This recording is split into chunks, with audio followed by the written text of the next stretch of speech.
La risa, por Henry Bergson. 2. El autor en el tiempo. Antecedentes. 3 son las corrientes de pensamiento que tuvieron una enorme incidencia en la formación de la filosofía de Henry Bergson: el positivismo de Comte, el kantismo y el espiritualismo. Educado en las últimas décadas del siglo XIX, el autor de La risa evolucionó muy pronto hacia posiciones de claro rechazo del positivismo dominante.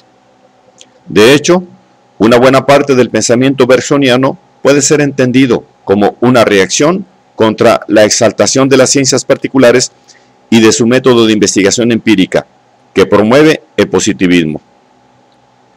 Contra la pretensión de extender tal metodología al estudio del hombre y de la sociedad, con la consiguiente reducción de la filosofía a una epistemología de la ciencia. Para Henry Bergson, el trabajo filosófico lo es todo menos auxiliar de los procedimientos científicos. También con el kantismo mantiene Bergson una relación crítica, pues no se debe olvidar que Kant, en los prolegómenos, había dictaminado que la metafísica solo podría ser si se convertía en una ciencia. Bergson impugna los límites del conocimiento impuestos por este filósofo, aunque recupera de este la exigencia de construir una metafísica nueva.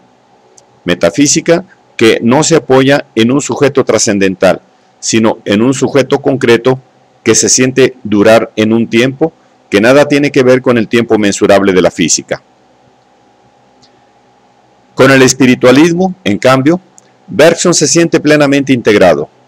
De hecho, tal y como se produce en los siglos XIX y XX, la filosofía espiritualista es la filosofía de toda una generación.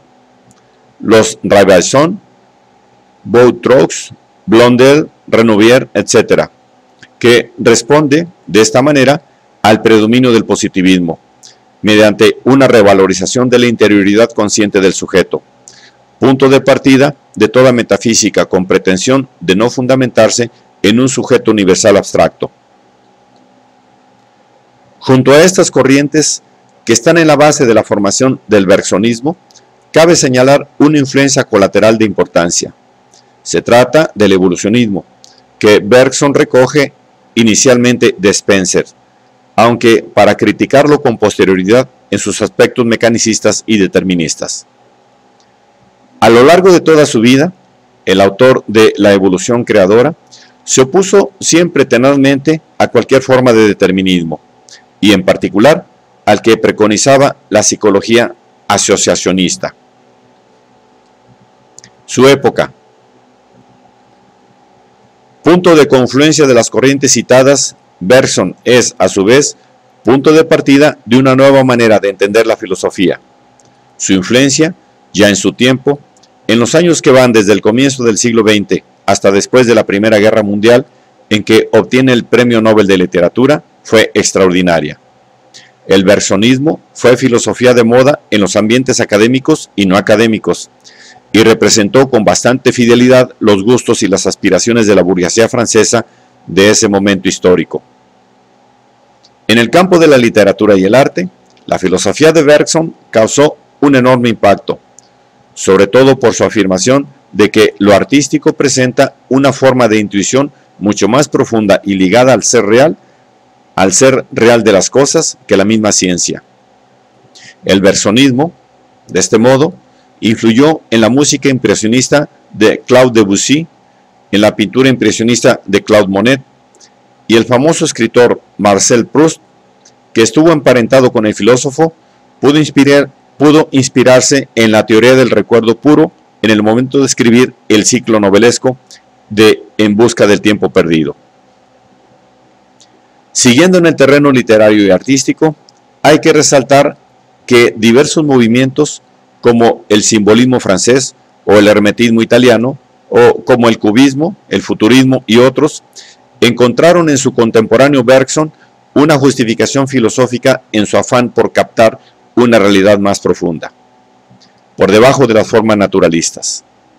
Antonio Machado, por su parte, asistió a los cursos de filosofía de Henry Bergson en París, en 1910-1911 y concibió desde entonces su poesía como palabra en el tiempo. Influencia posterior. En la actualidad, con cierta perspectiva histórica que permite una valoración objetiva, no hay disensión alguna con respecto a un hecho, que Henri Bergson es el mayor filósofo francés de la primera mitad del siglo XX. Pese a la crítica que ciertas corrientes de pensamiento materialistas han hecho del bergsonismo, en el sentido de considerarlo como una filosofía de la evasión y no del progreso, lo cierto es que la huella que ha dejado en la cultura francesa contemporánea no tiene parangón.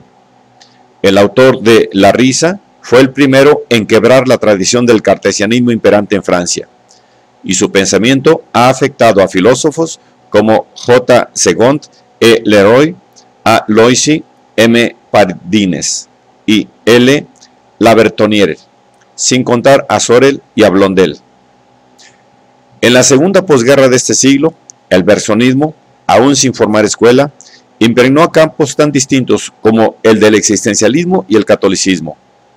Los existencialistas valoraron el anti-intelectualismo de las doctrinas de Bergson, mientras que el pensamiento católico, pese a decididos adversarios como el neotomista J. Maritain, resaltó el sentido espiritualista del bergsonismo, incluyendo el lado místico de su etapa final. Al margen de la cultura francesa, la filosofía de Bergson ha influido en pensadores anglosajones como William James, George Santayana, Dewey y Whitehead. Influencias menores, pero en absoluto desdeñables, se han rastreado en la obra de los filósofos Wilhelm Dilthey, Nathorp y Benedetto Croce.